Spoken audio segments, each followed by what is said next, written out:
बिस्मिल्लाहिर्रहमानिर्रहीम, अस्सलामु अलैकुम। वेलकम करते हैं आपको इस शो में जिसका नाम है रूही एट 10 और मैं हूं आपका मेज़बान तिहाम आज़म।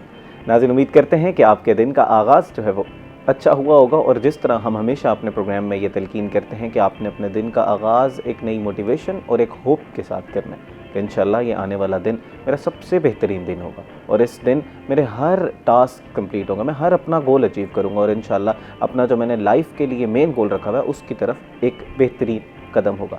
नाज़रीन, उम्मीद करते हैं कि इसी तरह का आपका दिन आज स्टार्ट हुआ होगा और आप लोगों के लिए हम भी एक बेहतरीन आज का जो है वो प्रोग्राम लेकर आए हैं। कुछ हालात हाज़िरा पे गुफ्तगू करेंगे, इसी के साथ साथ हम कुछ जो बीमारियां हैं आम तौर पर हम लोगों को हो रही होती हैं, उसका नाम हम सुन रहे होते हैं, उनसे किस तरह बचना है उसके हवाले से भी आज प्रोग्राम करेंगे। आज हमने बिलखसूस बात करनी है फैटी लीवर के हवाले से। ये फैटी लीवर होता क्या है, क्या बीमारी है, क्यों हो जाती है, इससे बचना किस तरह है और अगर इसका इलाज नहीं कराया जाता तो इसका खमियाजा हमें क्या भुगतना पड़ेगा, क्योंकि अक्सर औकात हम लोग डिले भी कर देते हैं ना, अक्सर हम टेस्ट नहीं कराते यार पता नहीं की निकल आएगा वो टेस्ट। जो उस तरह की गलतियों की वजह से फिर हम लोग जो है वो एक ऐसी बीमारी का मुकाबला हमें कर पड़ जाता है जिसका हमें फिर उसका फिर इलाज ही मुमकिन उस वक्त तक नहीं होता। तो आज के प्रोग्राम में उसी हवाले से गुफ्तगू करेंगे। इस हवाले से हमारे साथ गुफ्तगू करने के लिए मौजूद हैं हकीम इकबाल बलोच साहब, जो कि बड़े मारूफ हकीम हैं और आप लोग उनको बहुत ज़्यादा पसंद करते हैं। अस्सलाम वालेकुम सर। वालेकुम अस्सलाम व रहमतुल्लाहि व बरकातहू। वेलकम टू द शो जनाब, बहुत शुक्रिया जी आपने हमारे लिए वक्त निकाला। थैंक यू, रूही का शुक्रिया कि उन्होंने मुझे बुलाया। जनाब, फैटी लीवर के बारे में आज हमने बात करनी है। क्या कहते हैं इसको, फैटी लीवर किस बीमारी को कहते हैं और कुछ लोग कहते हैं कि हेपेटाइटिस भी यही होता है, ABC, बात सही है या ये बात गलत है?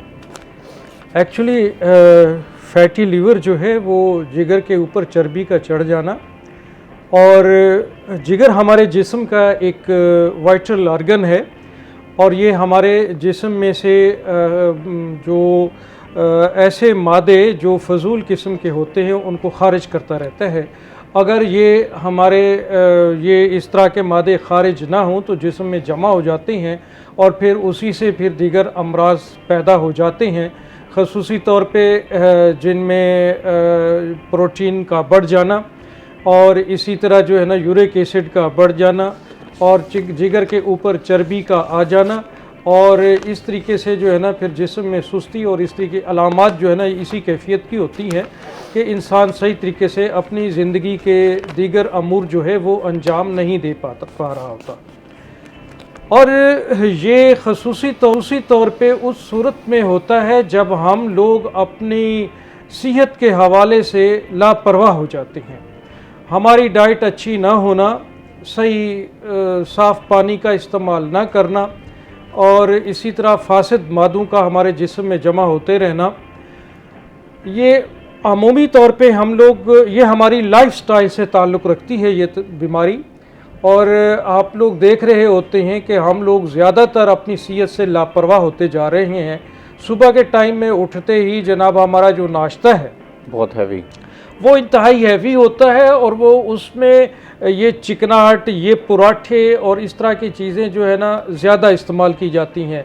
खुश्क रोटी का तस्वर तो आज के दौर में घरों में इंतहाई कम होता जा रहा है। बच्चे भी हैं छोटे से स्कूल गोइंग, वो जाने के लिए जब तैयार होते हैं तो माँ को कहते हैं कि पराठा बना के दें। माँ भी उनको पराठा तैयार करके देती है और वो भी इसलिए कि जनाब किसी किस्म की मज़ीद जो है ना देर ना हो जाए और बड़ी जल्दी में पराठे घी में पका के बच्चों को चटखारेदार चीज़ें दे रही होती हैं। और वही पराठे, वही चटखारेदार चीज़ें जो हम अपने बच्चों के लिए सेहत के लिए जो समझते हैं कि शायद मुफीद हैं कि बच्चा इससे तवानाई पकड़ेगा, लेकिन नहीं, वो हम उनको तवानाई की बजाय, बच्चों को सेहत देने की बजाय हम उनको बीमारी की तरफ माइल कर रहे होते हैं। और ये पराठे हमारी बच्चों को इंतहाई दिमागी तौर पे भी जो है ना उसमें निस्यान और कसरमंदी की सी कैफियत पैदा करते हैं, सुस्ती की कैफियत की तरफ लाते हैं, चिकनाहट बढ़ जाती है, कोलेस्ट्रॉल लेवल दिल में बढ़ जाता है और इसी तरह हमारे जिगर के ऊपर चर्बी की कैफियत पैदा होना शुरू हो जाती हैं। और इसमें होता फिर ये है कि ख़ुसूसी तौर पे हमें भूख का ना लगना, और भूख सही तरीके से नहीं लगती, खाना सही तरीके से हज़म नहीं हो पा रहा होता और खाया भी जाए तो फिर उसके बाद उबकाइयाँ सी आती हैं, मतली की सी कैफियत पैदा होती है और उसमें जिस्म में थकावट, लिथार्जी, इस तरह की कैफियत पैदा हो जाती हैं। काम करने में कसलमंदी और सुस्ती पैदा हो जाती है, दिल में किसी भी किस्म की जो है ना दिलचस्पी नहीं रहती काम करने को। अच्छा, फैटी लिवर की ये तो आपने इब्तदाई अलामात बता दी, इसके ज़रा कॉजेज़ भी बता दें कि किस वजह से हो रही हैं। एक तो आपने डाइट की बात की ना, उसके अलावा जीन्स भी क्या रोल प्ले करते हैं कि अगर किसी के है ये मसला चलता हुआ आ रहा है तो उनको भी हो सकता है? जी बिल्कुल, ये एक्चुअली इसी तरह है कि हमारे जिस्म में जिगर जो है ना, जैसे मैंने आपको बताया कि वो हमारा एक ऐसा ऑर्गन है कि वो जिस्म के फासिद मादों को खारिज करता रहता है। अगर जब इसमें ये फासिद मादे इखराज ना हो, सफरा का अमल खारिज ना हो, बढ़ जाए जिस्म के अंदर, बाइल पिगमेंट बढ़ जाए, तो उसके बाद जो है ना ये जिस्म पे, जिल्द पे उसकी जो दीगर अलामात हैं, वो कैफियत हैं, वो ये है कि वो भुरभुरी पैदा हो जाना, चेहरे की बेरौनकी पैदा हो जाना और पिलपिला सा जिस्म हो जाना, आँखों के ऊपर जो है ना पिलपिलाहट आ जाना, जो कंजंक्टिवा है वो पीला हो जाना और इसी तरह जो है ना दांत भी पीले होना शुरू हो जाते हैं बाज़ औक़ात, और इसी तरह जिल्द भी पीली हो जाती है और मुँह का जायका कड़वा हो जाता है और फिर जो है ना भूख भी सही तरीके से नहीं लग पा रही होती। तो ये उसके बाद जो है ना अगर उसका टेस्ट करवा लिया जाए। अच्छा, ये सारी अलामात तो जनाब जॉन्डिस की भी है ना, उसमें भी तो यही होता है यरकान ये में। जॉन्डिस भी इसकी वजूहात में है, सही, समझे ना, और उनका सही तरीके से जो है ना ट्रीटमेंट ना हो पाना, सही डायग्नोज ना होने से, सही इलाज ना होने से, तो फिर जो है ना ये जॉन्डिस से भी ये आगे ये लिवर फैटी होना शुरू हो जाता है। अच्छा, मतलब जॉन्डिस पहले है फिर फैटी लिवर है? पहले आता है, वो पहले आता है और ये चीज़ें बाद में आती हैं फिर बाद की। तो ये है बहरहाल। बाकी ये है कि इलाज तो इसका आसान है, कोई मुश्किल नहीं, और पहले ये है कि इसकी सही तरीके से डायग्नोज हो जाए। उसमें इसकी जो दीगर अलामात है वो इंसान खुद भी महसूस कर रहा होता है। स्टेप बाय स्टेप लेके चलते हैं सर। जॉन्डिस आपने कहा कि पहले होगा, फिर फैटी लिवर होगा और फिर उसके बाद जाएंगे। जॉन्डिस का होना लाजमी है फैटी लिवर की अलामात में से? सबसे बड़ी अलामत है कि जॉन्डिस हो गया तब आप फैटी लिवर की तरफ जा रहे हैं? इसमें पहले ये ना कि डाइजेस्टिव सिस्टम का डिस्टर्ब होना, ठीक है, वो सही तरीके से ग़िज़ा का हज़म ना हो पाना और लीवर का उसमें मुतासिर हो जाना, फिर उस वजह से जो है ना फिर वो जॉन्डिस की तरफ चला जाता है। क्योंकि जब इस तरह की अलामात आना शुरू होती हैं तो हम लोग एंटीबायोटिक्स खाना, एंटीबायोटिक्स की वजह से फिर तबीयत ख़राब होती है, सेल्फ मेडिकेशन हम लोग करना शुरू कर देते हैं, उसका असर भी फिर आपके लिवर पे पड़ता है, लिवर पे पड़ता है, मेडिसिनल हेपेटाइटिस भी हो जाता है इससे, ये चीज़ें हैं। और इसमें यह है कि आप खसूसी तौर पे इस पे जो है ना अपने लाइफस्टाइल को बेहतर करने का अमल है, वो किया जाए। ठीक है, मतलब अगर किसी का वेट ज़्यादा बढ़ रहा है तो वो फिर it can lead to fatty liver? जी बिल्कुल, वेट ज़्यादा बढ़ गया है तो पेट बढ़ गया है, बल्कि हो गया है, तो उसमें भी फैट की तरफ आपका जिस्म चला गया है। और उसमें ये है कि ये खसूसी तौर पे पेट में हमारे जिस्म के अंदर दाएं तरफ जो है ना पसलियों के नीचे दाएं तरफ जो है ना जिगर के मकाम पे आपको जो है ना फूला हुआ महसूस होना, दबाव महसूस होना, बाज़ औक़ात इसमें पेन भी होता है वक्तन फ़वक्तन, तो ये कैफियत होती हैं उसमें। और फिर ये है कि थका थका सा जिस्म रहता है, भूख का भी सही अमल नहीं हो पाता, हज़म का अमल भी सही नहीं हो पाता, और इसी तरह जो है ना फिर ज़िंदगी जो है ना उसकी अजीरन सी हो जाती है, काम करने को दिल नहीं करता, सुस्त सा रहता है बंदा। तो इसमें बाकी और भी कई सारे मसाइल हैं। इसमें जब ये ऐसा हो जाए, सही ट्रीटमेंट ना हो इसका, तो फिर जो है ना फिर ये सिरोसिस ऑफ लिवर की तरफ जा सकता है, कैंसर की तरफ जा सकता है। तो बहुत सारे ऐसे मसाइल हैं कि जिससे जो है ना ये चले, अब हमने अलामात पे भी बात कर ली, हमने ये भी बात कर ली कि इसका इलाज भी मुमकिन है। तो ये बताइएगा कि हुक्मा के पास इसका क्या इलाज है? एलोपैथी का इलाज तो वो डॉक्टर्स ही बेहतर बता सकते हैं, अब हकीम हज़रात के पास इसका क्या इलाज है? देखिए, जिगर का सबसे बेहतरीन इलाज वो तिब्बी यूनानी के अंदर। सही। एक कॉलर हमारे साथ लाइन पर मौजूद है जनाब, पहले उनका सवाल ले लें, फिर इस पर तफसीलन जो है वो गुफ्तगू करते हैं। अस्सलाम वालेकुम जी, अपना नाम बताइएगा और सवाल कीजिएगा।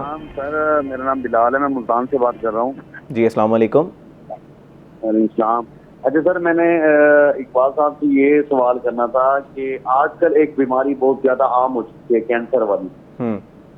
तो इसके बारे में कुछ हमें गाइड करें, क्या ये किसी खुराक की वजह से होती है या कोई और वजूहत है इसकी, किस वजह से ये बीमारी इतनी आम हो रही है कि हर चौथे बंदे को ये प्रॉब्लम आ रही है। तो क्योंकि मेरी वालदा को भी है, चेस्ट कैंसर हुआ, तो अभी हमने उनका ऑपरेशन करवाया तो अल्हम्दुलिल्लाह पहले से बेहतर हो गई हैं, लेकिन अभी जो है दोबारा उनको तकलीफ हुई है फेफड़ों में। तो डॉक्टर ने कहा कि इसका दोबारा टेस्ट करवाना है। जब हमने दोबारा टेस्ट करवा, वो कहते हैं कि इसमें भी यही मसला आ रहा है। तो इसकी क्या वजूहत है, इस बारे में थोड़ा हमें मेहरबानी करते हैं। अच्छा जनाब, मैं कमेंट ले लेता हूँ इकबाल बलोच साहब का, लेकिन इसी कैंसर पे आज हमने तफसीलन गुफ्तगू करनी है। ब्रेक के बाद एक पूरा हमने सेगमेंट जो है वो घंटे का कैंसर पे रखा हुआ है। Vice chancellor Nishtar hospital Multan हमारे साथ हमारे साथ प्रोग्राम में मौजूद होंगे, तो इंशाल्लाह उस पर तफसीलन बात करेंगे। हकीम इकबाल बलोच साहब, आप भी अगर इस पर कॉमेंट करना चाहते हैं। बिल्कुल, ये ना एक्चुअली जिगर कैंसर का इन्होंने लंग्स कैंसर की बात की है, तो उसमें यह है कि ट्रीटमेंट इसका मौजूद है, लेकिन कुछ एहतियातें करनी पड़ती हैं। जैसे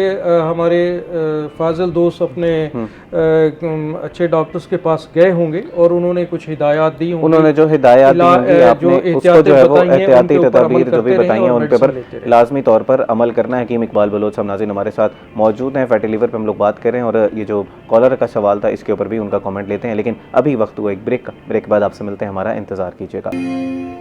वेलकम बैक नाजरीन। ब्रेक पे जाने से पहले हम लोग फैटी लिवर के हवाले से गुफ्तगू कर रहे थे। मज़ीद भी हकीम इकबाल बलोच साहब हमारे साथ मौजूद हैं, उसी मौजू पे गुफ्तगू करते हैं। लेकिन अभी हमें ज्वाइन किया है शौकत इशफाक साहब ने, जो कि सीनियर जर्नलिस्ट हैं। थोड़ा सा हालात हाजरा पे गुफ्तगू कर लेते हैं। इस वक्त आपको पता है कि ख़ित्ते के हालात काफ़ी ज़्यादा कशीदा हैं। पहले ईरान ने स्ट्रेट ऑफ होर्मुज़ को ब्लॉक किया हुआ था, उन्होंने माइंस बिछाई हुई थी और वो जिस शिप को जाना देने की इजाज़त दे रहे थे वो उधर से गुजर रहा था। लेकिन अब यूएस की तरफ से ये फैसला किया गया है कि हम किसी भी शिप को वहाँ से गुजरने नहीं देंगे, ताकि इस चीज़ को रोका जा सके। जो वो प्रीमियम चार्ज कर रहे थे, जो पैसे लिए जा रहे थे किसी भी शिप के पास होने से ईरान को, अब इसकी वजह से पूरी दुनिया का 20% जो तेल है वो रुक जाएगा। और ग्लोबल मार्केट में सिर्फ अभी ये ऐलान किया था ट्रंप साहब की तरफ से तो 102-103 पे बैरल चला गया था पेट्रोल, जो हमारा ऑयल बैरल है। इस वक्त की जो सूरत हाल है वो काफ़ी कशीदा है। आगे आने वाले क्या हालात हो सकते हैं, इस पर तफसीलन शौकत इशफाक साहब से बात करते हैं। अस्सलाम वालेकुम शौकत इशफाक साहब।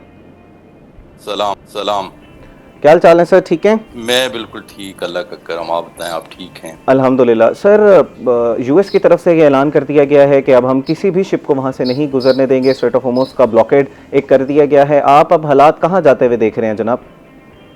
सबसे पहले तो देखें, मैं आपका शुक्रिया कि आपने जो है मुझे ये एक्सेस दी है कि आपके थ्रू थोड़ा सा जो है वो हालात हादरा पे बात हो सके। सबसे पहले तो आप गौर करें कि यूएस जो है वो कहाँ है उस मुल्क, और ये क्यों आके अपना हरमुज़ पे ये करना चाह रहा है।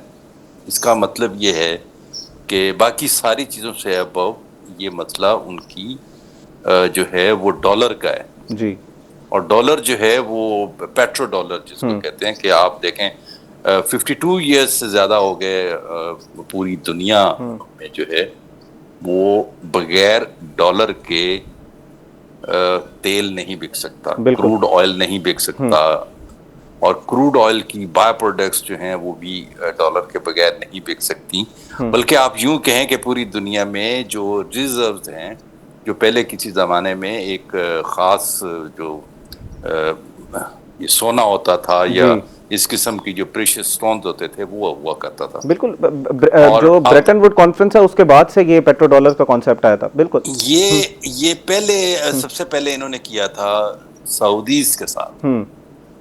अब ये एक बहुत लंबी बात है, लेकिन मुख्तसर ये है कि इस वक्त अमेरिका का मसला है उसकी सर्वाइवल, पेट्रो डॉलर की सर्वाइवल, और दूसरा वो खलीज में रहना चाहता है जी। और खलीज का आलम ये है कि क्योंकि वो जब आया था यहाँ तो इस शर्त पे आया था कि उसके पास एक टेक्नोलॉजी है, असलहा है, और वो यहाँ बेसिस बना के इनकी हिफाजत करेगा खलीज के ममालिक की। हालांकि ये गलती थी खलीज के ममालिक की। अच्छा, वो गलती भी, उसमें भी एक जो है थोड़ा सा गौर करने वाली बात है कि इन मुल्कों की आबादी इतनी नहीं हुआ करती थी। अभी भी उनकी आबादी इतनी नहीं है कि वो इतनी बड़ी फौज जो है खुद अपनी तश्कील दे सकें। आप ज़रा गौर करेंगे ना कभी तो ये 6-7 जो रियासतें हैं खलीज की, इसमें जो बाहर के मुल्कों के लोग जो हैं वो ज्यादा रिहाइश पजीर हैं और इनको बिल्ड करने में भी उनका जी। कलीदी किरदार है।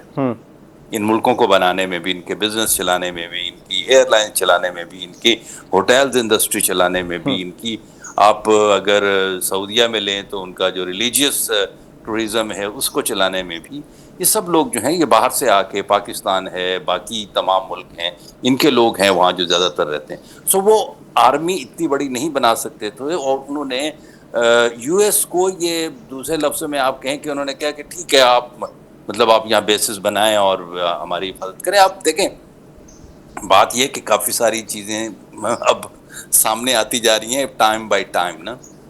अब बाकी सारी चीज़ें आप छोड़ दें, आप जरा अमेरिका पे गौर करें तो अमेरिका की एक्सपोर्ट जो है वो मैक्सिमम जो है वो वॉर इंडस्ट्री की है जी, मैक्सिमम।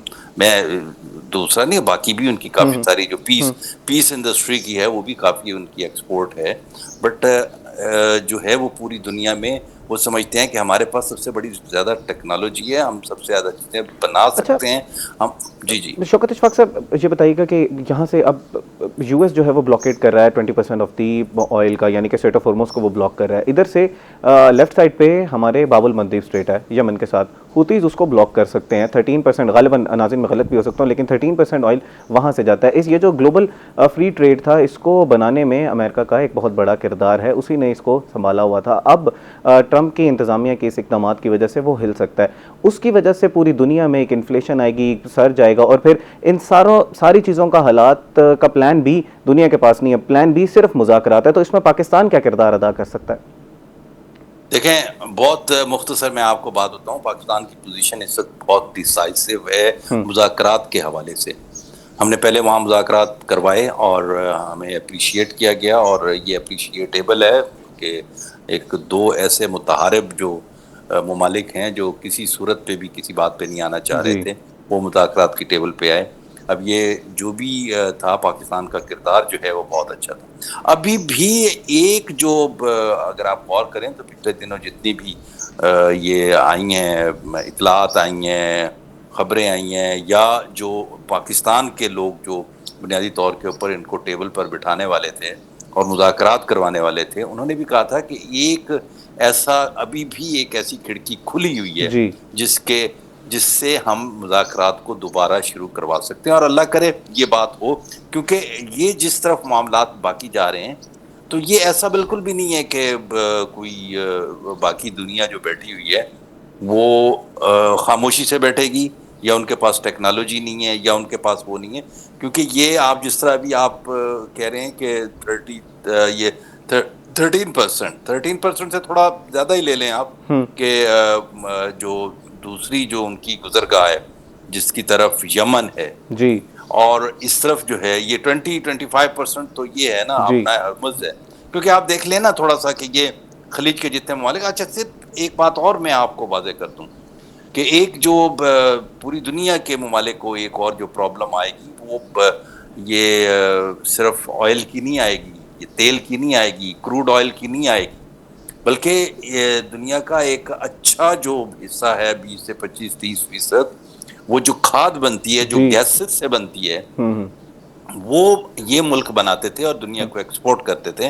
अब वो भी नहीं जा रही और वो ना जाने की वजह से एक आगे फूड का क्राइसिस बन सकता है। बिल्कुल वो वही बन सकता है। अभी बस ये है कि देखें उसमें चाइना ने भी इनको कहा है, बल्कि अभी जो है पॉप लियो ने भी इनको कहा है जी, वेटिकन सिटी से भी आ गया। बिल्कुल जी, वेटिकन सिटी से भी आ गया। और फिर ये है यूरोपियन यूनियन ने इस दफा फिर एक और मतलब पहले जिस तरह उन्होंने कहा था कि अभी अमेरिका ने कहा था कि साथ मिलके आप आए और आके जो है ये अपना हर्मुज़ का जो है ये इसकी नाकाबंदी करवा। अच्छा, नाकाबंदी का मतलब ये है कि अगेन वहां से कोई जहाज आपने अभी नेटो के हवाले से बड़ा इंपॉर्टेंट पॉइंट पे आप बात कर रहे थे, उसी को जरा थोड़ा सा मैं चाहूंगा वजाहत कीजिएगा, क्योंकि नेटो तो अब नहीं आना चाह रहा है यहाँ पर, वो डायरेक्टली इन्वॉल्व नहीं होना चाह रहे इस वॉर में। नेटो तो क्यों आएगा? देखिए उनकी हिस्ट्री देखें, वो कितनी जंगें लड़ चुकी हैं और कितना नुकसान करवा चुके हैं। अब वो मजीद एक जंग में जाएं और एक नुकसान करवाएं, अभी मेरा नहीं ख्याल कि नेटो जो है वो किसी भी सूरत पे एज अ होल या इंडिविजुअल मैं बात कर रहा हूँ, इंडिविजुअल कंट्रीज ने भी देखे ना किया। अभी नेटो ने एज अ होल जो है वो ऐलान नहीं किया, लेकिन अगर सिम्टम्स नजर आते हैं ना, देखें एक चीज गई, अब जर्मनी गया, स्पेन गया, टर्की ये अपना आपका जो फ्रांस। इटालिया गया, जी। फ्रांस गया, ठीक है ना, पोलैंड गया। तो इससे आप अंदाजा लगा लेते हैं कि ये वो ममालिक हैं। अच्छा, हंगरी में देखें, अभी हंगरी में एकदम हुकूमत बिल्कुल तब्दील होगी जी। जिसका 17 साल के बाद। इसका मतलब ये है कि वो जो यूएस की ये रिजीम बैठी हुई है इसके खिलाफ है, तो ये उसके खिलाफ वोट क्यों आया, ये भी तो सोचने वाली बात। तो इसीलिए अब बहुत बड़ी एक कंट्रीब्यूशन होगी अगर नेटो जो है अपने प्लेटफॉर्म के ऊपर इसको बिल्कुल इनकार कर देता है, और इसके लिए यूएस के लिए एक बहुत बड़ा मसला पैदा हो जाएगा, और फिर उसको वो चीजें नहीं करनी पड़ेंगी जो इस वक्त वो करने जा रहा है।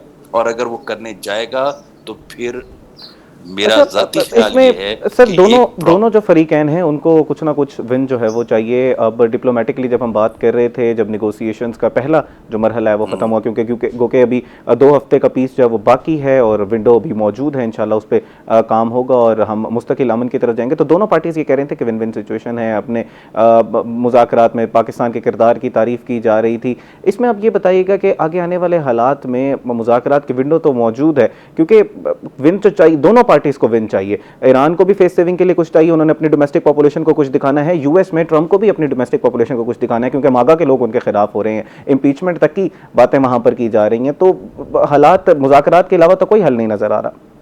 देखें, मुज़ाकरात का हल हुआ नहीं करता, लेकिन जंगें फिर भी हमारा एक फिक्रा है बड़ा मशहूर, हम लोग वो लिखते भी हैं और कहते भी हैं, आपने सुना होगा कि जी आखिरी हल मुज़ाकरात है। लेकिन वो मुज़ाकरात जो होते हैं ना, ये इससे अबव भी चीज़ें होती हैं जिसके ऊपर ये फैसले हुआ करते हैं।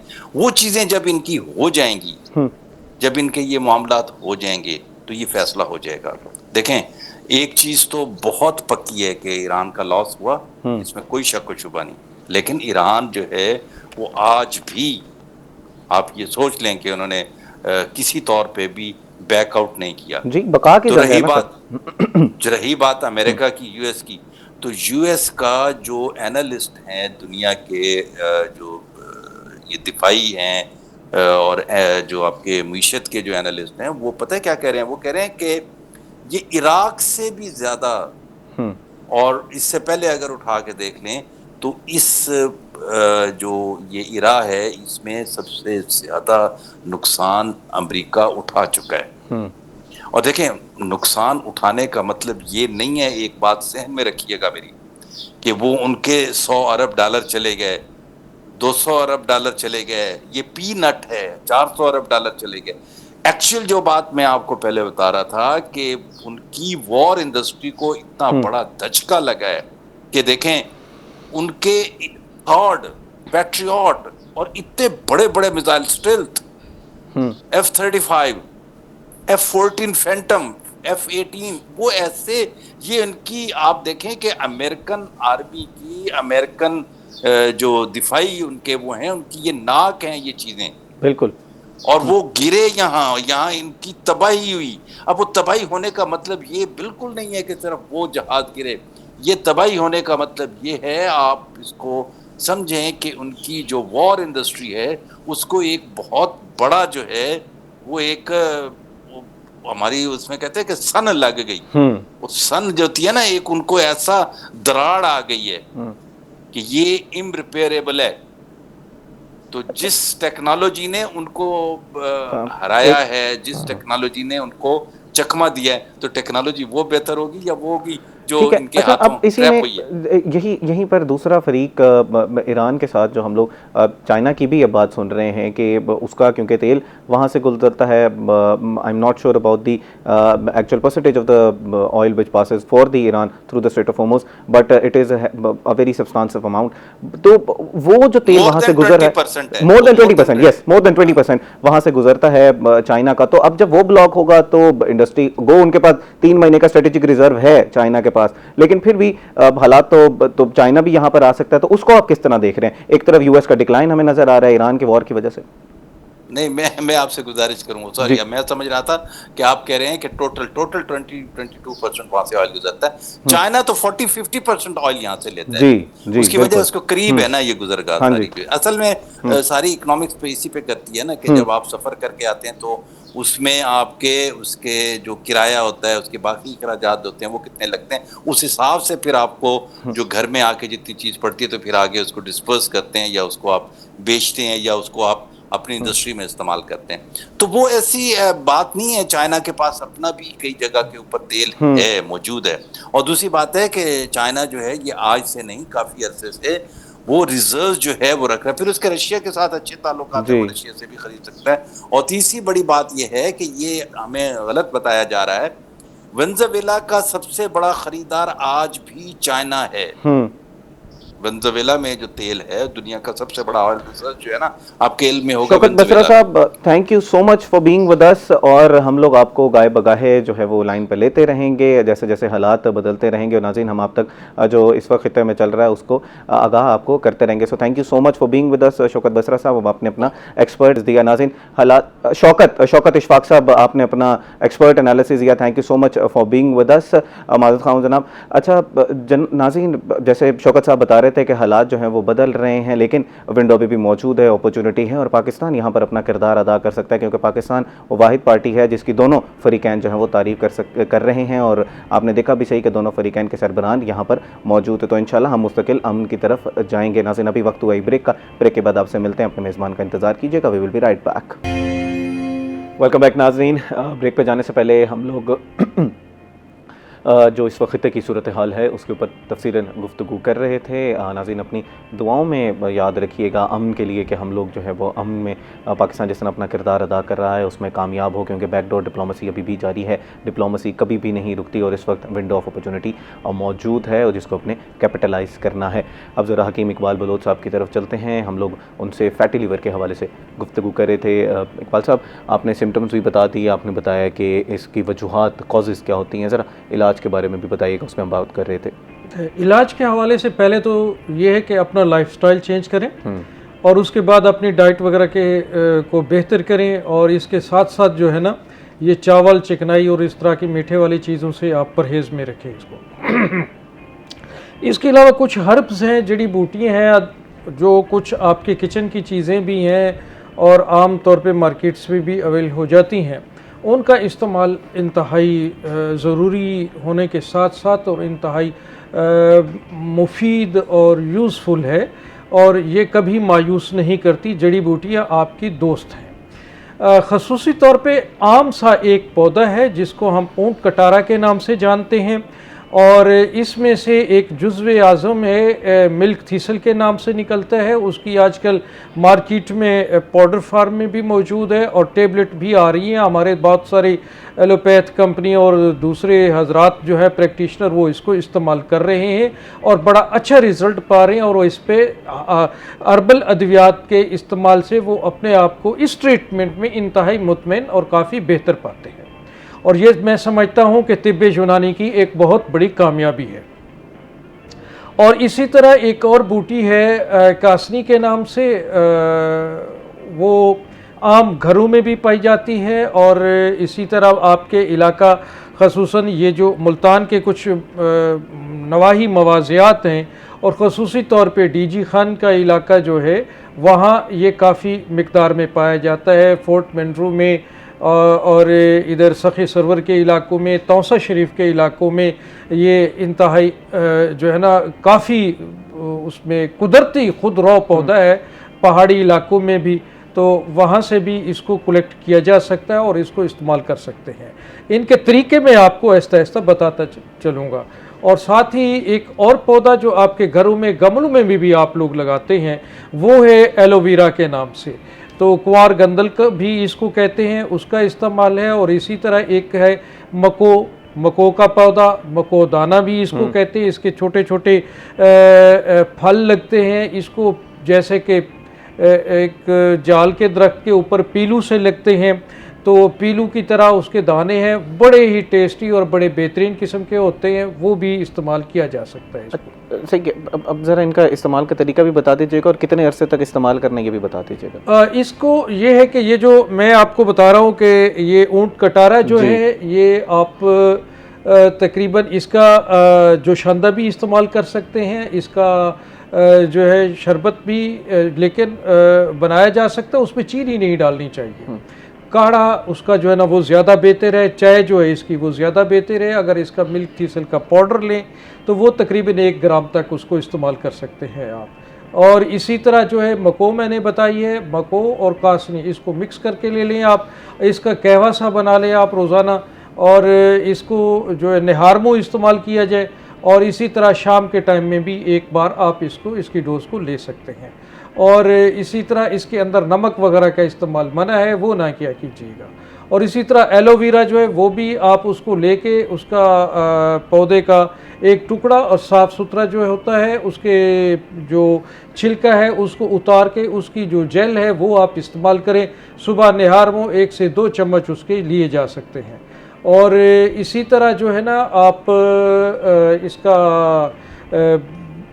आम सा पौधा है जिसको हम धमासा के नाम से जानते हैं। ये अभी एक दोस्त ने कैंसर के हवाले से बात की थी वालदा के, तो ये कैंसर के भी एक मुफीद ट्रीटमेंट है और ये कभी भी कैंसर पेशेंट को जो है ना मायूस नहीं करता। सही।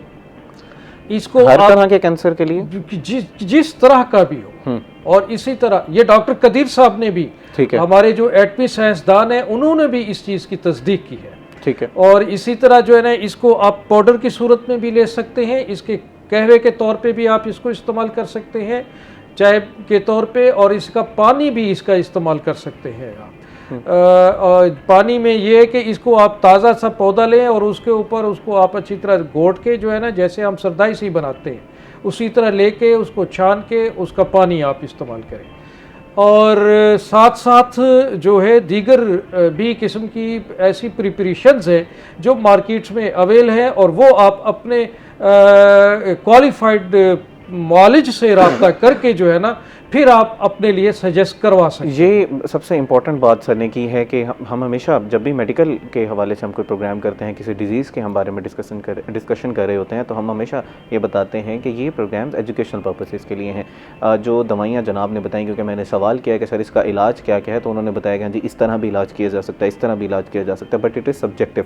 जब कोई मरीज़ इनके पास आएगा तो उसको देख के, उनके हालात देख के जनाब जो है वो उसका इलाज करेंगे, या कोई भी मौलिज या कोई भी डॉक्टर जो है वो हालात देख के करेगा। ये जो सेल्फ मेडिकेशन है इसका हमें नुकसान हो सकता है, तो इससे आपने इज्तनाब करना है। और जिस तरह जनाब ने बात की कि किसी मौलिज के बताए गए नुस्खे के बाद आपने उस पर अमल करना है। अच्छा हकीम साहब, prevention is better than cure, अभी आप बात कर रहे थे कि हमें अपना लाइफस्टाइल बदलना है। एक तो बताइएगा कि लाइफस्टाइल में कितने घंटे की एक्सरसाइज लाजमी शामिल होनी चाहिए, एक अडल्ट मेल और अडल्ट फीमेल में, और एक बच्चे की लाइफस्टाइल में क्या क्या चीज़ें होनी चाहिए, और हमारा जो खाना है उसके बारे में भी ज़रा बता दीजिएगा, क्योंकि हमारे तो यहाँ ज़रा मुरगन ग़िज़ाएँ बहुत ज़्यादा पसंद की जाती हैं। देखिए, इसमें ये है कि ये हर बंदे की अपनी अपनी फितरत पे मुनहसिर है कि वो अपनी तमाम मसरूफियात में से अपनी सेहत को कितना टाइम दे सकता है। अमूमी तौर पे अगर अब मोटे अफराद हैं तो वो सुबह को तकरीबन जो है ना कम से कम 1.25 घंटा अपनी सेहत को ज़रूर दें।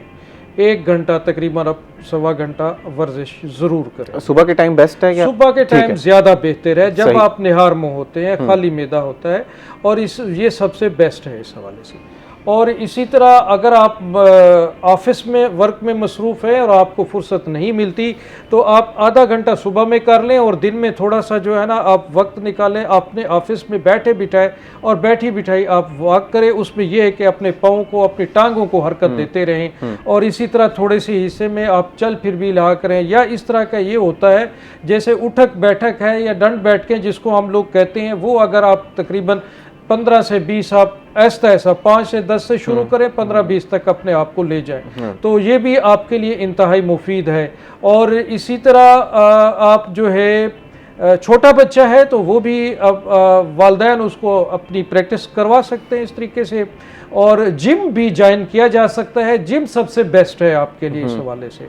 और इसी तरह जो है आप परहेज, जैसे कि मैं बता रहा हूँ आप लोगों को डाइट के हवाले से, परहेज पे जाने से पहले जनाब ये बताते चलते हैं कि इंटरनेट पे मौजूद होते हैं ये वर्कआउट्स। अगर आप लोग कोई जिम नहीं जा पा रहा, किसी को फुर्सत नहीं है, तो आप इंटरनेट पे सर्च करें होम बेस्ड वर्कआउट्स, तो वो आपको मिल जाएंगे, जिसमें आप घर में बैठ के एक्सरसाइज कर सकते हैं, जिस तरह जनाब जो है वो बता रहे थे, जैसे कुछ एक्सरसाइज उन्होंने बताई। जी जनाब, अपनी जो परहेज है वो अब आप बता रहे थे, उसको प्लीज इस तरह परहेज और डाइट प्लान बताता चलूँ आपको कि परहेज खसूसी तौर पे आपने, जैसे मैं पहले बता चुका हूँ कि आपने मीठा नहीं लेना, आपने चावल नहीं इस्तेमाल करना, चिकनाई पराठे वगैरह से आपने परहेज रखना है, इनको इस्तेमाल नहीं करना।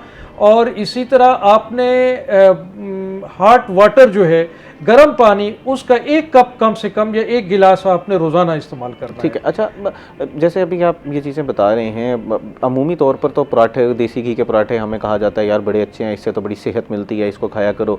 जो हमारे घरों का जो सालन बन रहा है वो बेहतरीन है, बाहर से ना खाओ, घर का सालन आप लोगों ने घर का खाना खाना है, चावल आप लोग खा सकते हैं। तो और चीनी का भी, अगर आप चीनी की जगह गुड़ इस्तेमाल कर लें तो वो इस्तेमाल किया जा सकता है। देखिए, जहाँ तक पराठों का ताल्लुक है, देसी घी का ताल्लुक है, इस हवाले से मैं आपको वाज़ेह करता चलूँ कि अगर आपके यहाँ अपने घर के दूध है, घर की गाय भैंस से इस्तेमाल करते हैं, तो इत्माद वाली चीज़ है, तो वो बेहतर है आप बनिस्बत डालडा या बेकरी की चीज़ें लेने से, बाज़ार का दूध या बाज़ार का उसके लेने से। लेकिन अगर आपके दूध इस तरह का है कि वो आप इंजेक्शन से, आपको गाय को, जानवर को इंजेक्शन दे के अगर वो दूध लेते हैं, तो वो आपके लिए इंतहाई नुकसानदेह है। वो हार्मोन इस्तेमाल करते हैं, ऑक्सीटोसिन इस्तेमाल करते हैं, उसके और भी बहुत सारे खतरा आते हैं आपके लिए, ठीक है, आपकी सेहत के लिए। वो इस्तेमाल ना करें, उसका दूध और उसका मक्खन ना लें।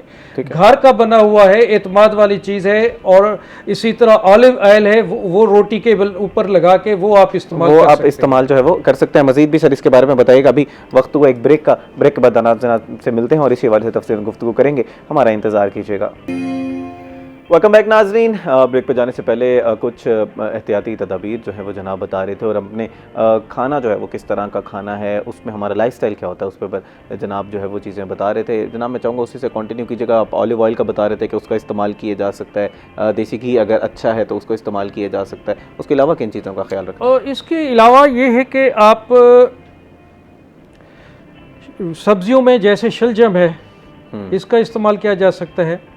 और इसी तरह ब्रोकली है, सलाद है, और इसके साथ मूली का अभी भी सीज़न चल रहा है, वो इस्तेमाल की जा सकती है डाइट में। उसका सालन भी इस्तेमाल कर सकता है, सलाद कच्चा इस्तेमाल कर सकता है, मूली का।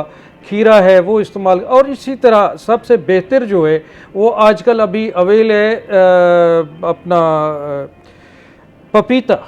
सही, पपीते का आप इस्तेमाल कर सकते हैं। इसका वो आप बना लिया करें, फ्रूट चाट भी इसकी बनाई जा सकती है, और इसका सलाद भी बनाया जा सकता है। ये जितना ज़्यादा इस्तेमाल करें आप निहार में इसको इस्तेमाल करें, खाली मैदा। हाँ, मैं यही पूछना चाह रहा था, पपीते के बारे में तो कहा जाता है ये बड़ा गर्म है और फिर वो फैटी लीवर के लिए उसको इस्तेमाल। नहीं जनाब, अच्छा। ये वाहिद ऐसी चीज़ है कि जो आपके डाइजेस्टिव सिस्टम को भी बेहतर करेगी, और इसकी वजह से जो आपकी इंटेस्टाइनल कुछ जो प्रॉब्लम्स आ जाती हैं, IBS वगैरह इस तरीके से, तो उनको ये बेहतर कर देगा। उसके जो साइड इफ़ेक्ट हुए हैं उनको दूर कर देगा, सिरोसिस को भी दूर करता है। ठीक है। अच्छा, अनार का इस्तेमाल है वो किया जा सकता है, उसका जूस पिया जा सकता है, वैसे खाया जा सकता है। अनार की चटनी आप घर पे बना के वो इस्तेमाल कर सकते हैं। आलू बुखारा है वो इस्तेमाल कर सकते हैं आप। अभी आपको ताज़ा नहीं मिल सकता तो ड्राई आलू बुखारा जो है वो लेके आप रात के टाइम में उसको मिट्टी की बर्तन में उसको भिगो के रख दें, सुबह उसको छान के निहार में इस्तेमाल करें।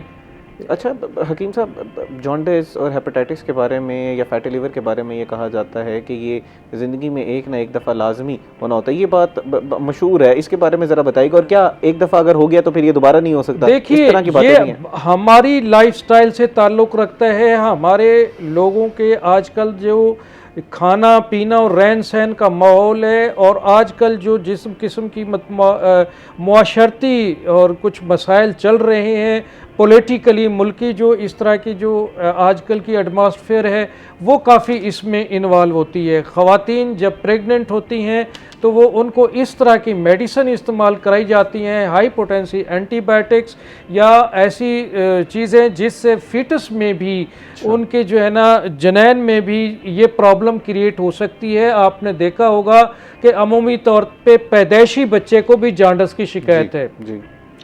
तो वो सिर्फ मेडिसिन की वजह से होता है और इसका ट्रीटमेंट जो है वो ज़्यादातर ये है कि एहतियात की जाए। बच्चे को कोई दवाई देने की ज़रूरत नहीं है थोड़ा सा, और ना ही किसी किस्म की वालदा को दवाई देने की इस हवाले से ज़रूरत होती है। उसको कुछ एहतियातें करनी पड़ती हैं। उसको कुछ देर के लिए रोज़ाना आप सूरज की शुआओं में रखें, वो इंशाल्लाह कुछ ही दिनों तक ठीक हो जाएगा। कुछ एहतियातें जो और मज़ीद हैं वो माँ अपनी खुराक के अंदर इस्तेमाल करे और दूध अपने बच्चे को पिला सकती है, कोई मसला नहीं। इसी तरह ये एक दफ़ा हो जाना हेपेटाइटिस का वो खसूसी तौर पे ऐसा है कि इसका जो जरासीम है वो एक किस्म का चोर जरासीम है। वो छुपा रह सकता है आपके जिगर के अंदर। वो आपको मज़ीद टेस्ट कराने से, एलाइज़ा कराने से आपको पता चलेगा, या बाज़ औक़ात उसमें भी नहीं आता और बाज़ औक़ात आपको अल्ट्रासाउंड के ज़रिए अपनी डिज़ीज़ का पता चलता है कि फैट्स हुए हैं या हेपेटाइटिस हुआ है या लिवर कहाँ तक मुतासिर है। इस हवाले से काफ़ी जो है ना आपको टेस्ट जो है ना वो ज़्यादा मालूमात दे सकते हैं। हाँ, कुछ थोड़ी सी ऐसी चीज़ें हैं जैसे मैं पहले आपको बता चुका हूँ कि लेथार्जी का होना, पट्ठों के अंदर दर्द का होना, जिस्म में दर्द होना, हाथ पाँव के तलवों का जो है ना गर्म रह जाना, और बाज़ औक़ात नींद की ख़राबी, बेख्वाबी की शिकायत, चिड़चिड़ापन, गुस्सा और मुंह का जायका ख़राब हो जाना, तो भूख का ना लगना, मतली कै की शिकायत, ये इसकी जो सिम्टम्स है वो ये आप महसूस करें तो फिर भी बेहतर है कि आप अपने मुआलिज से रजू करें और कोशिश करें कि हमेशा अपना ट्रीटमेंट एक क्वालिफाइड पर्सन से करवाएं। और आम घरों में या देहातों में बैठने वाले आम तरह के लोगों की बजाय, सियानों की बजाय बेहतर है कि आप एक क्वालिफाइड पर्सन से क्वालिफाइड पर्सन जो है वो एहतियातें भी, और क्वालिफाइड पर्सन से जो है वो आपने इलाज कराना है और जो एहतियातें बताई जाती हैं उस पर अमल करना है। हकीम इकबाल बलोच साहब, thank you so much for being with अस। और बड़ी सहरासिल गुफ्तगू हुई, फैटी लिवर को आज हमने समझा। और जनाब जिस तरह उन्होंने बताया था कि अगर आप इसका इलाज नहीं कराते तो फिर ये सिरोसिस और कैंसर की तरफ भी जा सकता है, तो इन सारी चीज़ों का आपने ख्याल रखना। Once again sir, thank you so much for being with us. नाज़रीन, अभी वक्त हुआ एक ब्रेक का। ब्रेक के बाद आपसे मिलते हैं, अपने मेज़बान का इंतज़ार कीजिएगा। We will be right back. Welcome back नाजरीन। ब्रेक पे जाने से पहले हमारे साथ हकीम इकबाल बलोच साहब मौजूद थे। हम फैटी लीवर को डिस्कस कर रहे थे। इसी के साथ हमें शौकत इशफाक साहब ने भी ज्वाइन किया था, जो जिनसे हमने हालात हाज़रा पे तफसीलन गुफ्तगू की। उम्मीद करते हैं कि प्रोग्राम का पहला हिस्सा आपको पसंद आया होगा। नाज़रीन, प्रोग्राम के इस हिस्से में हमने बात करनी है कैंसर के हवाले से। मैं मुसद्दक़ा कोई रिपोर्ट्स के हवाले से तो नहीं बात कर सकता, लेकिन इस वक्त हम ये सुन रहे हैं कि कैंसर का मर्ज़ जो है वो बढ़ रहा है। क्यों बढ़ रहा है, इसकी अलामात क्या हैं, क्या हर कैंसर की अलामात एक जैसी होती हैं या मुख्तलिफ होती हैं, और इनसे हमने बचना कैसे है, इसी वाले से आज हमने गुफ्तगू करनी है। इस हवाले से गुफ्तगू करने के लिए हमारे साथ मौजूद हैं नहायती काबिल एहतराम डॉक्टर एजाज़ मसूद साहब, जो कि ex vice chancellor Nishtar university Multan के, and he was the professor of clinical oncology, past president of SAC oncology and president of cancer society Multan. इनसे जो है वो आज इन सारी चीज़ों के ऊपर गुफ्तगू करेंगे। व्हाट इज़ कैंसर, इसको समझने की कोशिश करेंगे। लेकिन जनाब, मैं स्टार्ट करना चाहूँगा कि पिछले जो प्रोग्राम का पहला हिस्सा था उसमें हमारे कॉलर ने सवाल किया था कि मेरी वालिदा को ब्रेस्ट कैंसर था, उनका हमने सर्जरी कराई, वो वहाँ से तो अल्लाह ताला ने उनको सेहतियाब किया, लेकिन अब उनको दोबारा लंग्स कैंसर हो गया है। तो ये बार बार कैंसर क्यों हो जाता है? तो यहीं से गुफ्तगू का आगाज़ करते हैं। बिस्मिल्लाहिर्रहमानिर्रहीम। अस्सलाम वालेकुम। बात यह, पहली बात तो ये है कि उन्होंने सिर्फ सर्जरी करवाई या उसके बाद भी उसका इलाज करवाया। ठीक। कई दफ़ा ऐसा होता है कि सर्जरी हो जाती है मगर कुछ ज़र्रात माइक्रोस्कोपिक रह जाते हैं, जो उस वक्त तो बज़ाहिर तो लगता है कि ख़त्म हो गया, मगर ख़त्म नहीं होता। और वही जो ज़र्रात है वो फैल के कहीं भी जा सकते हैं, फेफड़ों में जा सकते हैं, जिगर में जा सकते हैं, दिमाग में जा सकते हैं।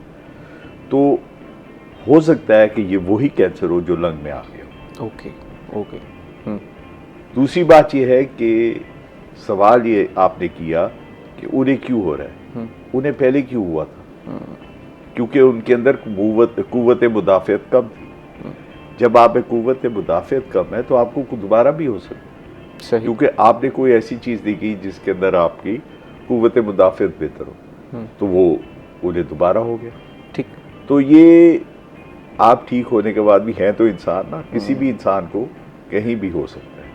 तो पहले तो उन्हें उस चीज़ को देखना चाहिए कि हो सकता है ये ब्रेस्ट का ही हो जो लंग में फैल गया हो। ठीक। अच्छा प्रोफेसर साहब, जैसे मैंने अपने इंट्रोडक्शन में बात की, आमतौर पर अब हम ये बातें सुनते हैं कि यार कैंसर की शरह जो है वो बढ़ रही है, बच्चों को भी कैंसर हो रहा है, बड़ों को भी कैंसर हो रहा है। क्या ये बात ठीक है या आपको लगता है कि नहीं उतनी ही शरह है, लेकिन हाँ क्योंकि मीडिया का दौर है तो पता बहुत ज़्यादा चलना शुरू हो गया? इसकी मैं 2-3 तरीक़ों से वजाहत करूँ जी। पहली वजाहत तो ये है कि दुनिया में आपने बहुत सी बीमारियों पे काबू पा लिया, इन्फेक्शन पे कंट्रोल कर ली, दिल की बीमारियों पे कंट्रोल कर लिया, बहुत सी चीज़ें ऐसी है। पहले तो बच्चे ही मर जाते थे, इन्फेंट मॉर्टेलिटी रेट कम हो गया। जब इन चीज़ों पे आपने कंट्रोल कर दिया तो क्या रह जाता है? कैंसर ही रहता है। तो मरना तो हर एक ने है, तो कोई वजह तो होगी मरने की। तो एक वजह तो ये हो गई। दूसरी वजह ये, हम खा क्या रहे हैं, हम पी क्या रहे हैं। आप ये देखें, अगर 40-50 साल पहले चले जाएं तो इतनी गंदगी नहीं थी जितनी अब आ गई है। आज का बच्चा, मेरी कल ही किसी से बात हो रही थी कि मिनरल वाटर के बगैर कुछ नहीं पीते आप, जबकि हम जब स्टूडेंट लाइफ में थे 50-55 साल पहले तो हम नल को मुंह लगा के पानी पी लेते थे। तो वो आर्सेनिक नहीं होता था ना? नहीं, यही है ना कि पोल्यूशन बहुत ज्यादा हो गया। जी। आपका पहले जब पानी आपने लेते थे, डोंकी पंप जिसे कहते हैं जी, वो 70 फुट 80 फुट पे होता था। अब 500 फुट पे जाके आपको देखना पड़ेगा। आप ये देखिए कि आपका जहाँ डोंकी पंप लग रहा है उसके साथ ही गटर लाइन है। तो फिर आप कर क्या रहे? खुराक में आपकी क्या चीजें? पुराना जमाना तो नहीं, मगर जब हम छोटे थे तो मुर्गी को लेने जाना, वालिदा ने कहना जाओ मुर्गी ले आओ, पकड़ी नहीं जाती थी। आज की मुर्गी को पिंजरे से निकाल के रखो, वो हिलती नहीं है, उसके अंदर ताकत ही नहीं, वो स्टीरॉयड है सारा। तो हमारे अंदर जो चीजें हैं, ना कुव्वत मुदाफ़ियत है ना कुछ है, तो कैंसर ही होना है। ये वजह। सर ये तो एक एक्सटर्नल फैक्टर्स हैं जिसका मुकाबला उस तरह हम अपनी इंडिविजुअल कैपेसिटी में नहीं कर सकते, तो फिर हमने किस तरह इनका मुकाबला करना है? फॉर एग्जांपल चिकन अगर मेरा खाना है तो फिर मुझे वही चिकन मिलेगा, अगर नहीं मैं लेना चाहता तो फिर मैं अफोर्ड नहीं कर सकता जो अच्छी क्वालिटी का चिकन है। Then the water, you saying I do not have control over it. Water तो वाटर है जो मुझे ज़ेर ज़मीन मिल रहा है वही है। इस तरह के जो एक्सटर्नल फैक्टर्स उनका फिर हम मुकाबला तो नहीं कर सकते। हाँ, मैं अपनी लाइफ को थोड़ा बेहतर कर सकता हूँ। क्यों नहीं कर सकते? पहली बात तो यह है कि हमें खुद को कंट्रोल करना है, दूसरों को नहीं। ये किस हकीम ने या किस डॉक्टर ने कहा है आपको कि आप सिर्फ चिकन खाएं? सब्जियां नहीं है, दालें नहीं है, वो क्यों नहीं खाते? हमारी खुराक में 90% चिकन है और 10% चाय है। बाकी क्या है? दूध हम नहीं पीते, मोटे हो जाएंगे। धूप में हम नहीं बैठते, काले हो जाएंगे।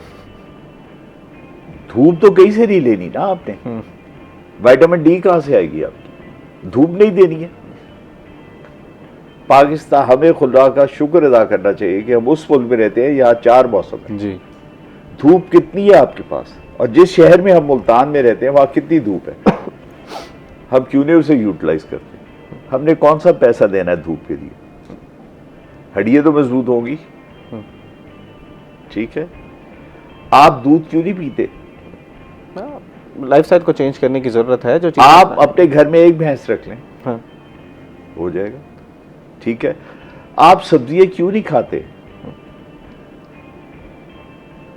आपकी इतनी कॉलोनीज मुल्तान में बन रही हैं, बन चुकी हैं, क्या उन कॉलोनीज में कॉलोनी बनाने वाले या एमडीए वाले या जो लोग ऊपर बैठे हैं, क्या 10 मरले जमीन नहीं छोड़ सकते?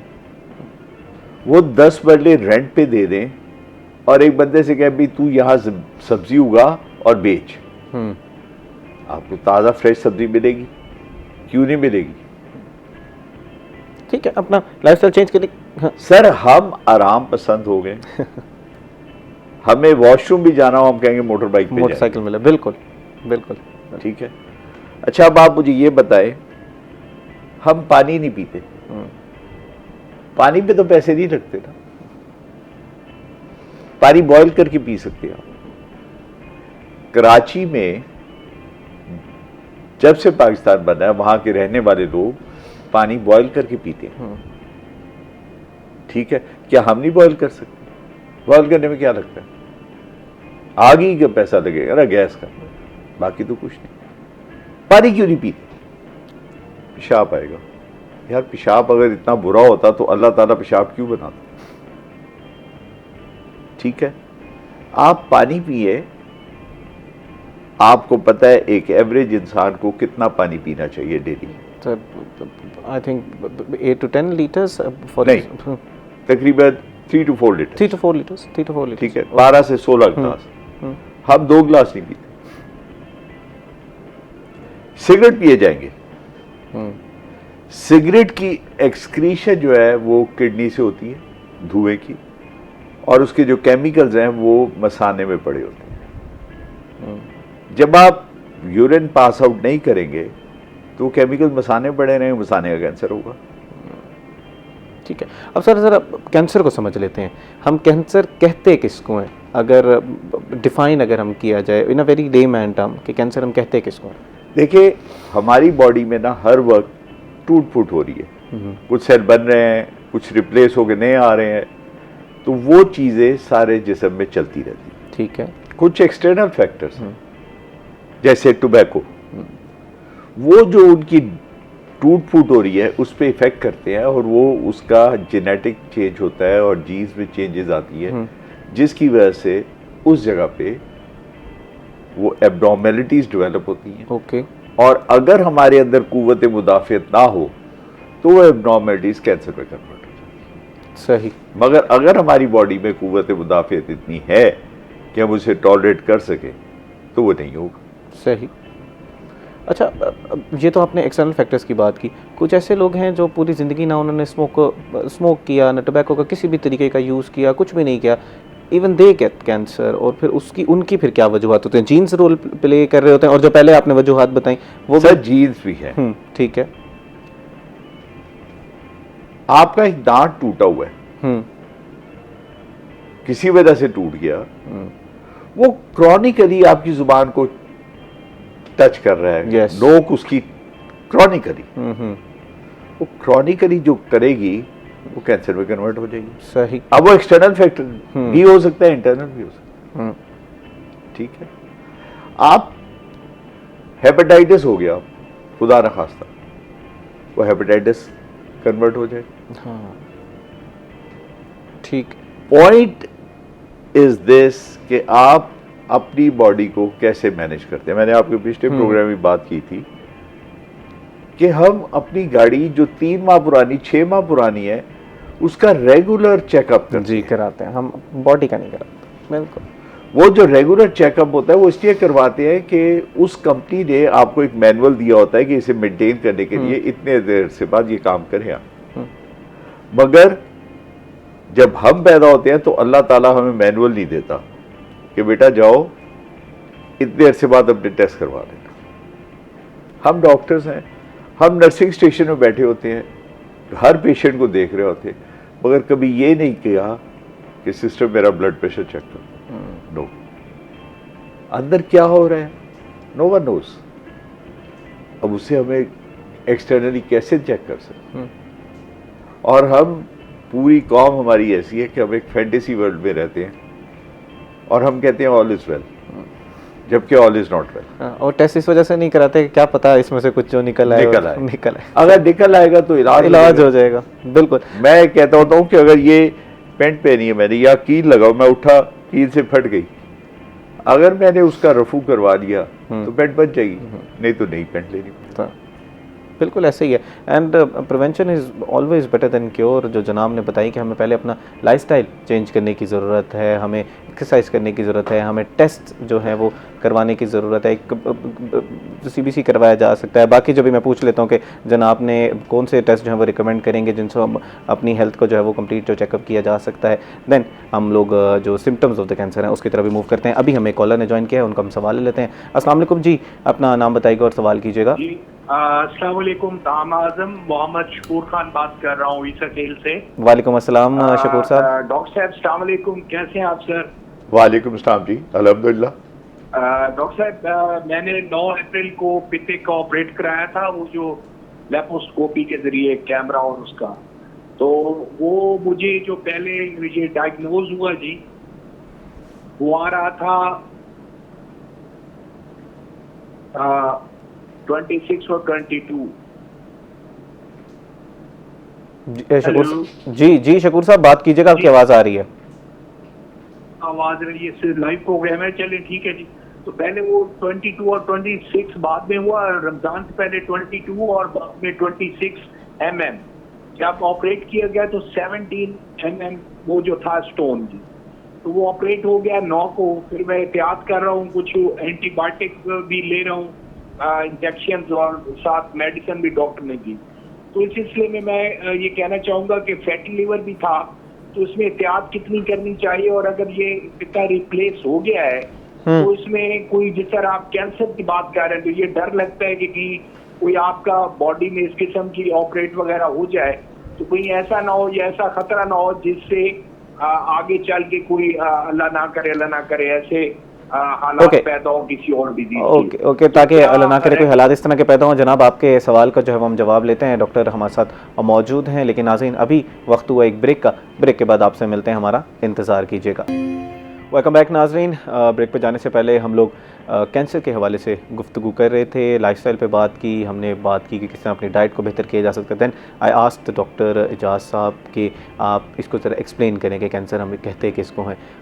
अब ज़रा सिम्टम्स की बात कर लेते हैं कि हमने सिम्टम्स, इससे पहले एक सवाल हुआ था उसका जवाब जी, वो हाँ जी जो सवाल किया गया था कॉलर की तरफ से, जो हमारे पित्ते में पथरी का, जी पित्ते में पथरी से, उसका जवाब दे दीजिएगा। देखिए पित्ते में पथरी जो है ना वो निकलवा ली, बहुत अच्छा किया, क्योंकि अदरवाइज वो कैंसर में कन्वर्ट हो सकती थी।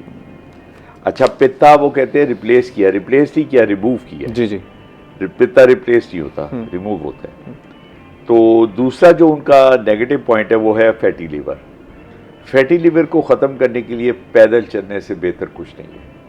अगर आप रेगुलर फजर की नमाज के बाद 45 मिनट वॉक करें, ये फैटी लिवर ख़त्म हो जाएगा। ये फैटी लिवर कैंसर में कन्वर्ट हो सकता है, इसलिए उससे बचें, अदरवाइज ठीक है। Jaundice, fatty liver, then cirrhosis of the liver, ये जॉन्डिस बाद में होता है। अच्छा, जॉन्डिस बाद फैटी लिवर जी, पहले फैटी लिवर देन जॉन्डिस फिर सिरोसिस। वो आपकी जो डाइट है, आप कढ़ाई गोश्त खाएंगे, आप ये चीज़ें करेंगे तो।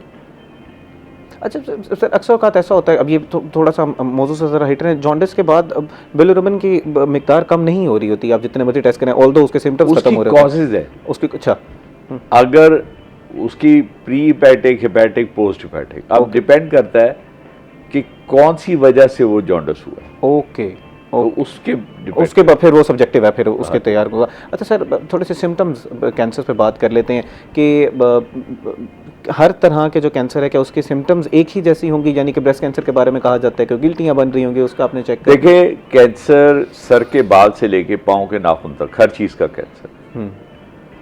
अब हर कैंसर की अलामत डिफरेंट है, और जो आम अलामत है जैसे खांसी, नज़ला, ज़ुकाम, बुखार, सर में दर्द, ये कैंसर की भी अलामत है। अच्छा, तो मैं एक आम आदमी के लिए कहूँगा कि कोई भी बीमारी हो, कोई भी अलामत हो, और एक माह तक किसी क्वालिफाइड डॉक्टर को दिखाने के बावजूद ठीक ना हो रही हो, तो फिर किसी स्पेशलिस्ट से ओके, फिर टेस्ट करवाएं, इन्वेस्टिगेट। वो जो टेस्ट की पहले हम बात कर रहे थे सर, वो भी बता दीजिएगा कि कौन से हमें वो टेस्ट तो कराने आम आदमी के लिए है कि complete blood, complete urine, X ray chest और पेट का अल्ट्रासाउंड। ओके, अच्छा ये जो टेस्ट हैं ये विदाउट एनी प्रिस्क्रिप्शन कराए जा सकते हैं अगर हम लैब्स पे हमको? हाँ, किसी से करवा सकते। ठीक है जनाब नाज़रीन, ये वाले टेस्ट जो है उन्हें लाजमी कराने चाहिए क्योंकि प्रिवेंशन इज़ बेटर। साल में एक बार, साल में एक दफ़ा आपने लाजमी तौर पर ये टेस्ट जो है वो करवा लेने हैं।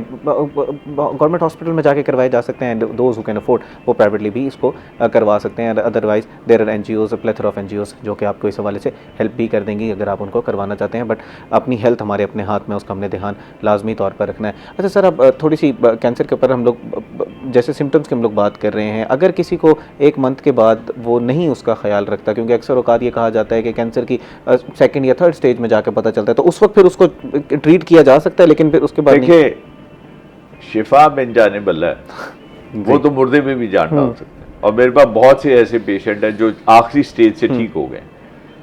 हमें कोशिश करनी चाहिए, अल्लाह पे भरोसा रखना चाहिए और जिस डॉक्टर के पास जा रहे हैं उसकी बात माननी चाहिए। हम उसकी बात नहीं मानते, हम 10 बंदों से और बात, सेकंड ओपिनियन के नाम पर। जी हाँ। इसी तरह मैं एक बात कहता होता हूँ कि परहेज की जहां तक बात है तो मेरी किताबों में सिर्फ एक परहेज है और खवातीन से परहेज। मोहल्लेदार औरतों से परहेज करें, उन्हें ना बताएं आपको क्या, वो आपको ऐसे ऐसे मशवरे देंगी, आपको कंफ्यूज करेंगी।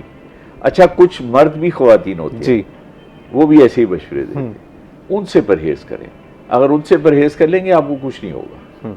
बस वही जो हम लोग जिस तरह हमेशा अपने प्रोग्राम में बात कर रहे हैं, प्रोग्राम के पिछले हिस्से में हमने ये बात की कि इस तरह के जो कैंसर रिलेटेड प्रोग्राम्स हैं या मेडिकल रिलेटेड प्रोग्राम्स हैं, ये एजुकेशनल पर्पसेस के लिए हैं। अगर इधर कोई चीज़ मशवरा दिया भी जा रहा है या कोई बात की भी जा रही है तो वो आपके मखसूस आपके मर्ज़ को देखते हुए नहीं की जा रही, बल्कि इन जनरल बात की जा रही है ताकि सबका उससे फ़ायदा हो सके। और क्योंकि सवालात होते हैं तो उसका जवाब दिया जा रहा होता है कि हाँ जी इसका ये भी इलाज है, इस तरह भी किया जा सकता है, इस तरह भी किया जा सकता है। एक चीज़ और हमारे यहाँ सेल्फ मेडिकेशन से बचना है हमने, सेल्फ मेडिकेशन और मशवरे जो है वो एक और बहुत बड़ा मसला है कि हम नेट पे देख लेते हैं या मोबाइल पे देख लेते हैं और उसके बाद डॉक्टरों को फोन करते हैं अपनी फीस बचाने के लिए कि ये है तो क्या करें। मेरा ज़ाती मशवरा, और मैंने अब अहद कर लिया है कि मैं बगैर मरीज देखे कोई मशवरा नहीं दूंगा, क्योंकि पहले मरीज देखें, पहले मरीज को सुने, उसे तकलीफ क्या है, उसके बाद उसे देखें, उसका एग्जामिनेशन करें, फिर टेस्ट करवाएं, इन्वेस्टिगेट करें और फिर तशखीस करके दवा लिखें। सही। हमारे यहाँ हम हर चीज़ करवा के जब हमारे पास मरीज आता है वो बात करता है जो उसके आखिरी डॉक्टर ने की होती है। सही। उससे पहले 10 डॉक्टरों को दिखाया होगा, भाई वो 10 डॉक्टर भी तो गलत हो सकते हैं। आप अपनी तकलीफ पहले दिन से बताएं ताकि वो डॉक्टर जो नया डॉक्टर जिसके पास गए हैं वो हो सकता है कुछ और तशखीस कर। ठीक है, इस पे थोड़ी सी फिर आपकी डॉक्टर्स के हवाले से भी थोड़ी सी बात कर लेते हैं और कि बताना किस तरह चाहिए सिम्टम्स को, उस पर भी थोड़ी सी बात कर लेते हैं। अभी हमें कॉलर ने ज्वाइन किया, उनका हम सवाल ले लेते हैं। अस्सलाम वालेकुम जी, अपना नाम बताइएगा और सवाल कीजिएगा। अस्सलाम वालेकुम, ये डॉक्टर साहब से बात करनी है। मेरा ना 3-4 माह से ऐसे वजन भी कम हो रहा है और थोड़ा ना सीने में गिनती का भी मसला है, तो मैं डॉक्टर साहब से पूछना है, ये डॉक्टर साहब कहाँ पे होते हैं और अगर हमने टेस्ट वगैरह कराना हो तो फिर किस तरह से करवाएं। तो वैसे शुगर पेशेंट भी हूँ लेकिन वो अब कंट्रोल में है, लेकिन BP वगैरह का भी इशू है, लेकिन ये अब ये जैसे आपने लिखा हुआ कि मुसलसल थकन भी होती है और वजन भी तेजी से कम हो रहा है। ठीक है, थैंक यू सो मच। आपने सवाल किया, गायब हो जाती है या फिर आ जाती है, उसमें से थोड़ा सा मवाद निकलता है, इस तरह से ना। डॉक्टर इजाज आपको डॉक्टर इजाज सुन रहे हैं, उन्होंने आपकी बात सुनी है। सर आप अभी डायरेक्टली उनसे कुछ पूछना चाहते हैं या आप जवाब देंगे? देखिए मेरा क्लिनिक तो फातिमा मेडिकल सेंटर पे है, ठीक है, मगर आप किसी भी सरकारी अस्पताल में जाके खुद को दिखाएं। अगर मुझे दिखाना है तो मैं 4 से 6-7 बजे तक फातिमा मेडिकल सेंटर होता हूँ, वहाँ के दिखा ले। मगर जब तक आप दिखाएंगे नहीं, मोबाइल पे, टेलीफोन पे, टीवी पे हम आपको कुछ नहीं कह सकते, क्योंकि पहले आपको देखेंगे, एग्जामिन करेंगे, फिर टेस्ट करवाएंगे, फिर तशखीस होगी, उसके बाद फिर तशखीस होगी। अभी फिल वक्त क्योंकि ये सब्जेक्टिव मैटर है, उसके ऊपर यहाँ पर जो है वो राय नहीं दी जा सकती अनटिल एंड अनलेस डॉक्टर जो है वो आपको चेक कर लें। तो इस वक्त इसके अलावा उनके लिए कोई मशवरा नहीं है सर। इसके अलावा आपके लिए अभी कोई मशवरा नहीं है। सो thank you so much for calling us, और जनाब ने आपको बता दिया कि अगर आप उनको दिखाना चाहती हैं तो आप उनसे रब्ता कर सकती हैं। अच्छा सर, अभी डॉक्टर्स के हवाले से आप बात कर रहे थे कि पूरा बताने, यूजुअली होता ये है कि I am not talking about you, usually ये होता है कि डॉक्टर्स नहीं देखते, पहले एक बंदा आएगा, वो आपसे आपके सिम्टम्स पूछेगा, देन वो एक और पर्सन आएगा, then he will treat you, and then the doctor just listen to them, not to the patient, and then he will prescribe something and goes away. इस तरह भी तो प्रैक्टिस हो रही है ना हमारे यहाँ, तो इसका भी तो डायरेक्टली जब आप पेशेंट से बात नहीं की जाएगी तो किस तरह पता चलेगा? इसका दो जवाब है जी जी। पहला जवाब तो ये है कि मैं अपने फेल का जिम्मेदार हूँ दूसरों के। ठीक है। दूसरा जवाब ये है कि अनएम्प्लॉयमेंट इतनी है, वो जो जिन्हें कहीं एम्प्लॉयमेंट नहीं मिलती वो डॉक्टर फिर उन्हें इस काम के लिए रख लेते हैं। यही वजह है। अदरवाइज पर्सनली आपको खुद देखना चाहिए, खुद सुनना चाहिए और फिर बताना। उसके बाद जो है वो फिर बताना चाहिए। कैंसर के हवाले से जितनी भी चीज़ें हो सकती हैं कि स्टेजेस ऑफ कैंसर को समझ लेते हैं कि वो क्या होती हैं, अर्ली डायग्नोसिस हम किस तरह करा सकते हैं, जैसे अगर खुद ना, जैसे जनाब जो सिम्टम्स बता रहे थे उसके बाद तफसीलन गुफ्तगू कर लेते हैं। नाज़रीन, अभी वक्त हुआ एक ब्रेक का, ब्रेक के बाद आपसे मिलते हैं, हमारा इंतज़ार कीजिएगा। वेलकम बैक नाजरीन। ब्रेक पे जाने से पहले जैसे मैंने आपको कहा कि हम अर्ली डायग्नोसिस और स्टेजेस ऑफ कैंसर के हवाले से थोड़ी सी गुफ्तगू कर लेते हैं। डॉक्टर एजाज़ हमारे साथ मौजूद हैं, बट अभी हमें एक कॉलर ने ज्वाइन किया है, पहले उनका हम सवाल ले लेते हैं। अस्सलाम वालेकुम जी, अपना नाम बताइएगा और सवाल कीजिएगा मैम। वालेकुम अस्सलाम, मैं सबा बात कर रही हूँ मुल्तान से। जी सबा साहब। अच्छा, मुझे ये मालूम करना था कि मैं जस्ट आपके प्लेटफॉर्म के मतलब थ्रू ये कहना चाहती हूँ, और सर भी बैठे हैं, कि मुझे बहुत सारी लेडीज़ को देखा है जैसे कि वो डरती हैं, क्योंकि एक कॉमन है बहुत ज़्यादा मर्ज जो कि हम कह सकते हैं ब्रेस्ट कैंसर। तो इसके लिए बहुत सारी औरतें लेडीज़ होती हैं, वो कहती हैं कि हम नहीं जा सकते, अगर जाते भी हैं तो बहुत ज़्यादा हैवी फीस होती है उनकी। तो अगर मैं चाहती हूँ कि आपके प्लेटफॉर्म से, और डॉक्टर साहब मेरी बात सुन रहे हैं, क्या कोई ऐसा इदारा या कोई जगह ऐसी हो सकती है जैसे इस बारे में लेडीज़ को मतलब एनवायरमेंट होनी चाहिए कि आया वो कहाँ दिखा सकें, और थोड़ा सा फीस में भी थोड़ा सा इशू जो हो जाता है लोगों को कि नहीं फीस पे कर सकते, तो क्या करना चाहिए इसलिए? Okay, thank you so much Saba साहिबा, वेरी पर्टिनेंट क्वेश्चन। हम भी अपने प्रोग्राम से कोशिश करते रहते हैं कि ब्रेस्ट कैंसर अवेयरनेस के लिए हमेशा प्रोग्राम करते रहें। जनाब अब वो पूछना चाह रही हैं कि कोई ऐसा इदारा है गवर्नमेंट का? देखिए, मैं वक्त गाए बगाए ना कैंसर अवेयरनेस के प्रोग्राम्स करता रहता हूँ। अभी 2 हफ्ते पहले हमने एक इवेंट किया था, विमेन प्रोटेक्शन अथॉरिटी है ना, बत्ती दल, जी, उनके साथ मैंने लाइजन करके किया था, और उसमें मैंने शंगीला बारबेक्यू में किया था, और कोई 150-200 ख़वातीन थी, और जो जिन्हें इश्यूज थे मेरे साथ लेडी डॉक्टर्स थी, उन्होंने एग्जामिन किया और उन्हें एडवाइस की, और that was free of cost. Okay. इसी तरह मैं कैंसर सोसाइटी मुल्तान का हूँ, और हम सर्वाइवर मीटिंग्स करते रहते हैं, वहाँ पे भी हम एग्जामिनेशन करते हैं। अहमद हुसैन डेहड़ साहब जो थे वो उस इवेंट में आए थे, उनके साथ हम अब प्लान कर रहे हैं कि महीने में एक दफ़ा उनकी कॉन्स्टिट्यूएंसी में हम कैंसर अवेयरनेस प्रोग्राम करेंगे, और ख़वातीन को हेल्प आउट करेंगे, वो वहाँ आए, किसी जगह से भी आए, ठीक है, हम उन्हें एग्जामिन भी करेंगे फ्री ऑफ कॉस्ट, और उन्हें एडवाइस भी देंगे। ग्रेट इनिशिएटिव, और जो कॉन्स्टिट्यूंसी का अहमद हुसैन डेहड़ साहब की कॉन्स्टिट्यूंसी में ये किया जा रहा है, तो मैम आपने को आपका जवाब जो है वो मिल गया होगा कि काम किया जा रहा है, इनको गवर्नमेंट भी इस हवाले से काम कर रही है, एंड देन हम भी अपना प्रोग्राम इसमें अपना थोड़ा सा हिस्सा डालते रहते हैं, और हमने बहुत दफ़ा जो है जो बताया कि किस तरह अपने चेकिंग करनी है, किस तरह करनी है, एंड देन इंटरनेट की हेल्प भी इस हवाले से ली जा सकती है। मेरा आपके थ्रू बेशक कर लें, अगर ये कहीं कैंप लगाना चाहे, कोई अवेयरनेस प्रोग्राम करना चाहे, तो मैं वहाँ आके अपने साथ लेडी डॉक्टर्स ले आऊँगा, वो उन्हें एग्जामिन करेंगे, ये जगह प्रोवाइड करें, वहाँ पे लोगों को इकट्ठा करें, टाइम बता दें, मुझसे टाई अप कर लें, मैं वहाँ जाके कैंप लगा दूँ। अब इससे बेहतर बात आपको अब और क्या मिल सकती है कि अगर आप कहीं पर दिखाना चाहती हैं, एक सर्टेन अमाउंट पीपल आप उसको इकट्ठा करें और उन डॉक्टर साहब को दावा देते हैं, आप उनके साथ जो है वो टाई अप हो सकते हैं। अच्छा डॉक्टर साहब ये बताइएगा कि स्टेजेस ऑफ कैंसर की मैं बात कर रहा था और अर्ली डायग्नोसिस की हम बात कर रहे थे, तो ज़रा स्टेजेस ऑफ कैंसर समझाइएगा और अर्ली डायग्नोसिस के बारे में भी थोड़ा सा बता दीजिएगा कि कैंसर एक ऐसा मर्ज है जो फैलता है जी, और अगर हम ब्रेस्ट कैंसर को ले लें तो अगर ये जब शुरू होता है तो 1 सेल 2 में, 2 4 में, 4 8 में इस तरह बढ़ता है, तो तकरीबन 7 से 8 साल लगते हैं कि ये जाहिर होता है। अच्छा, वो अंदर ही अंदर बढ़ रहा होता है। तो सबसे पहले तो इसका एक लोकल स्प्रेड होता है, सही। उसके बाद इसका स्प्रेड होता है थ्रू लिम्फेटिक्स, और तीसरा इसका स्प्रेड होता है थ्रू ब्लड। अब डिपेंड करता है कि किस स्टेज पे जाहिर होता है और पेशेंट। सो इसके 3 हम स्टेजिंग में करते हैं। एक तो लोकल ट्यूमर साइज, एक लिम्फेटिक स्प्रेड से लिम्फ नोड्स को देखते हैं कितनी है, और तीसरा ब्लड स्प्रेड से मेटास्टेसिस देखते हैं कहाँ पे। तो इन चीज़ों को एवेल्युएट करके, इन्वेस्टिगेट करके फिर हम पेशेंट को स्टेज करते हैं। तो यूजली 4 स्टेजेस होती है, किसी की 2 भी होती हैं, किसी की 5, मुख्तलिफ होती हैं। तो हर कैंसर की 4 स्टेज होती है, 1 2 3 4। जो 4 है वो फैली हुई थी, सही, बिगड़ी होती है। ठीक है। 1 होती है वो लोकल होती है, बाकी इनकी इन बिटवीन होती है। ये तो है स्टेजिंग का। डायग्नोसिस का ये है कि हम टेस्ट करवा के उसके बाद हर कैंसर के मुख्तलिफ मोड ऑफ स्प्रेड है और मुख्तलिफ जगहों पे स्प्रेड करते हैं। तो जहाँ जहाँ उस स्प्रेड करने का अंदेशा होता है हम वहाँ वहाँ उसे इन्वेस्टिगेट करते हैं। ठीक है, उसके लिए हम वो टेस्ट करवाते हैं और उससे आगे। अब इलाज का भी बता दीजिएगा कि एक तो सर्जिकल इंटरवेंशन से इलाज हो गया, दूसरा देखिए इलाज इसके surgery, radiotherapy, chemotherapy, hormone therapy, immunotherapy. Okay.